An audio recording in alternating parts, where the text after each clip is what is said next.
Palasyo ng pulbos, haring ligaw, utak ay lumulutang. Ilong na gutom sa linya, puting alo ng pinapalanghap ng dilim na matang lawang.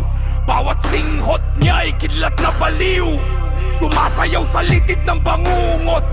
Tila utak niya'y sinisinok ng ambon, sariling demonyo ang kumakain ng loot.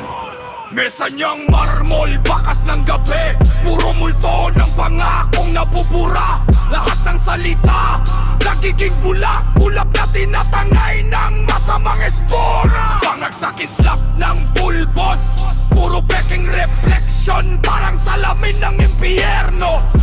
Tinakpan ng bayan ng iting salat, habang sinusunog ng bisyo ang trono.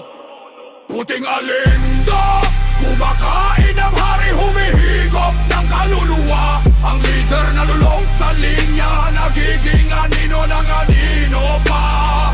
Adeksyon na sariling batas, kompas na nabali sa apoy ng yelo. At sa bawat singhot ng pulbos, may bulong ng demonyong relo. Utos niyang kalbo ang rason, tikwas ang direksyon, lumiliko kahit walang daan.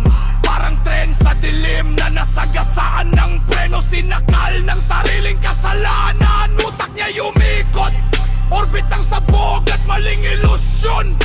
Kumpas na basag ng puting hangin, alindog na kunway talino pero lason.